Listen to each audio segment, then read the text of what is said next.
سلام عليكم ورحمة الله. هي حرب المياه مطالعة جيوسياسية وتقنية متعلقة بالقانون الدولي والوثائق تكشف عن خطط ومكائد في غير زمن إلى اليوم، وجلها قائم على السيطرة على منابع المياه في المنطقة العربية، وما مدى علاقتها بوثيقة عوديد ينون في هذا السياق.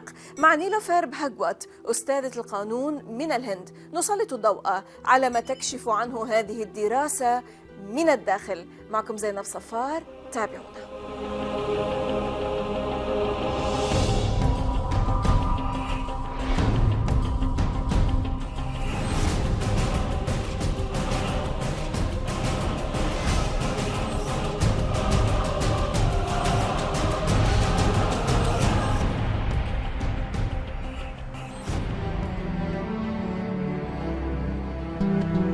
لعل دراسة أجراها مركز البحوث المشتركة للمفوضية الأوروبية تقول إن آثار تغير المناخ وعدد السكان المتزايد سيؤديان إلى المزيد من الشح في الموارد، وهذا بدوره قد يؤدي إلى عدم الاستقرار الإقليمي والاضطرابات الاجتماعية. وأشارت الدراسة إلى العديد من النقاط الساخنة في العالم، حيث من المرجح أن تندلع صراعات قائمة على القضايا السياسية المائية.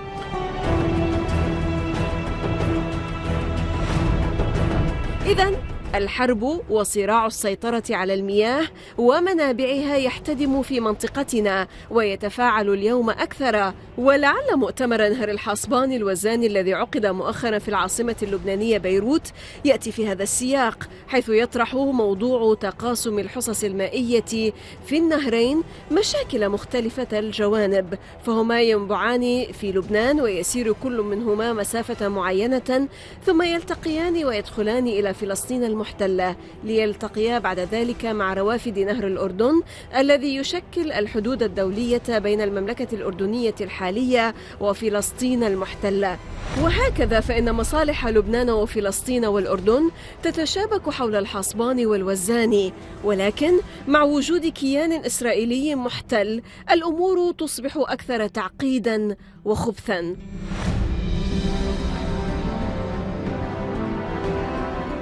نيلوفر بهاجوات القاضية الهندية ونائبة رئيس الرابطة الهندية للمحامين ورئيس محكمة الشرق الأوسط الخاصة تقدم مطالعة هامة عن مشكلة المياه في لبنان ومحيطه ومطامع إسرائيل ومشاريعها في المنطقة، وتشرح هذا الصراع بنقاطه الرئيسية وتشرح خطة عوديد ينون في هذا السياق وما الذي يجري واقعا.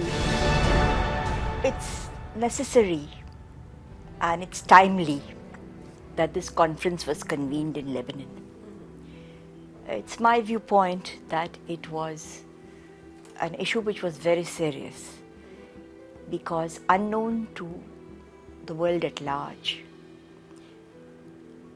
the real cause of the successive wars in the region, the repeated aggression by Israel, was for the control of water resources, fresh water resources, and both upstream and downstream, because it was part of the World Zionist Organization's plan from the very inception. To control the waters. From the 19th century, yes.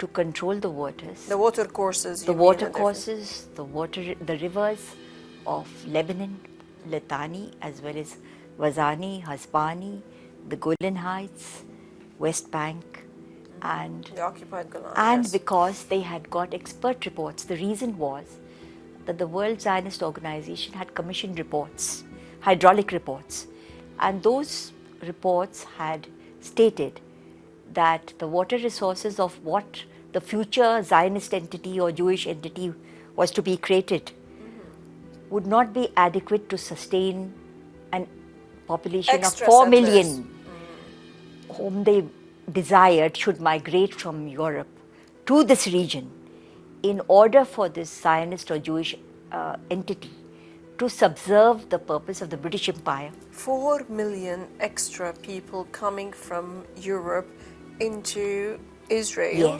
Yes. That was the projected plan. Yes. And for the 4 million immigration of 4 million Europeans into the area would require would change the demography of the region and would require extra water resources, which the area of Palestine did not have. And it was a relatively arid area.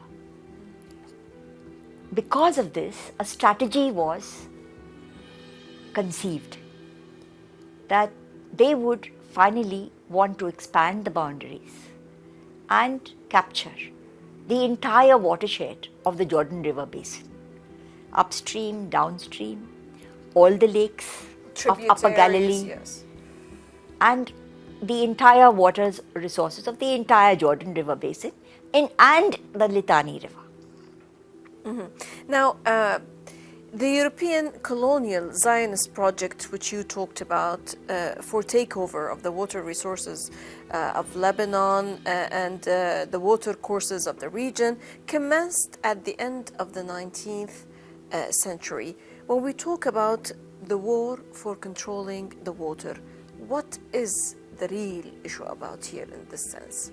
The real issue is, and here I would like to refer to the Yinun plan. I will ask you about it, Yes. and then we will dissect it point by You point. see, the first document which I would like to refer to in the context of this plan and the plot, because whenever we are referring to an issue, we should advance evidence. Israel is actually a colonial imperial state, which is a proxy state, was conceived and plotted as a proxy state for the British Empire and the future Anglo-American financial empire. And the first evidence and document which we have, which I have referred to in the paper, is the letter which was written by Wiseman to Lord Curzon, who was the successor of the infamous Lord Balfour. And he writes in this document that the French don't understand. The Treaty of Versailles and the Anglo-French Agreement has not given us the boundaries which we desired, which is the Litani, the Vazani, the Hasbani, the Golan Heights, and the entire Jordan River basin. And if we are not given those borders, then how do we best serve? Then we will not be able to serve the empire. We will not be of no use to anyone, because we will not be able to sustain the population required to serve the interests of empire. This is the first document. So most people do not understand. They see Israel as independent and separate, whereas actually it was an extension of the British Empire, followed by, after the First World War, it became an extension of the Anglo-American Zionist empire, financial empire. And at the same time, the Zionists became very powerful in the United States because they set up the Federal Reserve, which is not a government bank. It was a private bank which was set up by British bankers, including British Zionist bankers like Rothschild, and also American bankers, leading bankers in America who were Zionists and who were in the forefront of the movement to create a Zionist or Jewish entity in the region to control the entire region. Simultaneously, you must remember that oil was discovered. This plan was set afoot when oil was discovered in the region. And it was necessary for these empires to have this entity to control the resources of the Arab world. So there was direct collaboration for the forced migration of European Jews into Palestine. So suddenly you find that before 1931, you find about 132,000 Jews had migrated over a long period, say about 30 years or so, slowly, steadily. Land was purchased from those Palestinian farmers willing to sell. But between 31 to 39, the figure doubles and triples. Because of this clause, property being confiscated, that means you're pauperized, will be released 42% only if you migrate to Palestine. So it's in a one way or another a kind of coercive measure. It was a coercive measure. Forcing the Jews of Europe to go. And the Zionist organizations were financially benefiting because 42% was to be released to the European Jews who migrated, and another couple of percentage was to be given to the Jewish agency to import German goods into Palestine, into the British Mandate of Palestine, from which the Jewish agency could make a profit. Right. Allow me to stop you now, Dr. Nilüfer Bhagwat, and then for a short break, and then afterwards we're going to detail on the عوديد Yonen's plan to, vis-a-vis this region, and not only our part of the world, but also your part of the world, but after the break, ma'am. إذا فاصل قصير ونعود، لا تذهبوا بعيدا.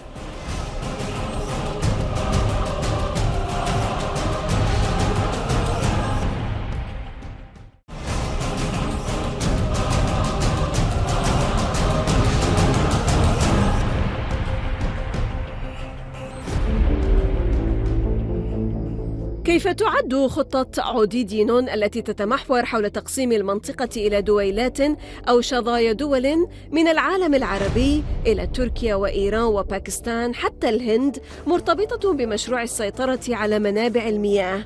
نيلوفر بهاجوات القانونية والقاضية تشرح هذه الخطة وتفاصيلها. Israel, a Zionist entity, has been allowed to operate with impunity. The normal rules of international law, whether it's customary or the UN Charter, which is the multilateral treaty, or conventions, Israel has never accepted. And as has been analyzed by professors of international law, Israel is a lead state in violating resolutions of the Security Council and General Assembly. Over decades of operating with impunity resulted in a lawless state. And the عوديد Yonen's plan is an open declaration of that lawlessness. Because what it argues is that we shall do to the region, the Arab world as a whole, to Turkey, Iran, Pakistan, and on to India, what we have done, the same strategy that we've adopted to bring the West Bank and Gaza to their knees, we will adopt. The military strategy of disproportionate violence and force. And we will adopt what we have done to Lebanon. The 1982 obliteration of cities is what we shall adopt for this plan. The Arab world is completely ignorant of what we really are. And this, the plan, when it says that the Arab world is ignorant, they are referring to the fact that the Arab world saw Israel as Israel. They did not see Israel or the Zionist entity as an extension of the Anglo-American financial empire which had replaced the British Empire. British Empire is a part of the Anglo-American financial empire. Mm-hmm. It merges with the Anglo-American financial empire. The Arab world didn't see it like that. They saw Zionism, they saw Israel as a separate Zionist entity. If they had understood that this is an extension of the imperialist interests of these powers, they would have been much more careful than they were and far more politically alert. The plan even goes on to state that even the American people don't know what we really are. Because you see, when we analyze, when we refer to the United States government and its imperialistic policy, we are referring to the class of people who are in power. That is the political elite. When we refer to Britain, when we refer to policies of Great Britain, we refer to the policies of the ruling elite in power. And basically these are the bankers, the financial and multinational interests. So he says the rest of the people of the United States don't know what we are and what we are up to. That we are actually implying that we are actually an extension of the financial empire. The United people citizens don't know that. And he goes on to say that we must take advantage of this ignorance, this confusion about what we really are. And we must immediately implement this plan, because all these countries whom I'm referring to in the paper, right, from the Arab world to Turkey, Iran, Pakistan and India, Iraq, they are very weak societies. They are ethnically divided. They have religious factions. They are highly divided, and they will easily fall a prey to this design that we must carve them up into statelets. Iraq was sought to be divided into a Sunnistan, a Shiastan and Kurdistan. Yes. Now that was defeated. It's another aspect, because a different kind of geopolitics emerged after 2003, which they had not expected would emerge. But this is an example of what is the endeavor. Similarly, as you know, what has happened in Turkey. Now, the Turkish role has been in the region has been very negative, to say the least. From Libya to Syria, the kind of destruction that has taken place, the kind of so-called fighters and so-called people who have been funded and introduced that area. But latterly, President Erdogan has realized that his country is also on the chopper block. Now, as far as Pakistan is concerned, we all know what has happened. That fundamentalist organizations of a sophisticated kind have actually practically ripped Pakistan apart. That they are still holding is because the military holds Pakistan. But the kind of tendencies there have been to fracture that society are visible. As far as India is concerned, there is no military presence, no Zionist military presence, but there is in terms of the kind of security equipment sought to be dumped on India, the kind of influence they have, particularly on the BJP and RSS parties, and the kind of covert presence which is there. Intelligence presence which is there in India. And for example, so my view is that a great deal of what is happening in the valley, in Kashmir, in particular after the BJP has come to power, is a sinister development which is almost promoting a fracture or a statelet. Now that political parties in a country would collaborate with Zionism against its own national interests, would alarm many people in many regions. But we know the nature of covert operations which takes place. And in my paper, I have referred to an Israeli source, to Jeff Harper, who in his book has described that Israel's diplomatic victories are directly related to its covert security and weapons program, export of weapons to many countries, and that is done through clandestine methods, to covert methods, excluding parliamentary supervision and control. So this is the sense of the عوديد Yinon's plan? That Israel should emerge as a regional hegemon. Already it is a pivot and is being used in countries both in Africa and in Asia, as I have described. It's also being used as a pivot in Africa. Right. in East Africa. My last question for you in this sense, Dr. Bhagwat, what is the way forward? How can this matter be cleared out and resolved when most of Arab regimes today, unfortunately, are running fast and swiftly to normalize ties with the Israeli apartheid occupying state? The way to move forward, in my opinion, is to expose the nature of policies, the nature of the state of Israel, the real nature. And if you read the Yinun plan carefully, he says we must take advantage of the fact that what we are is not known.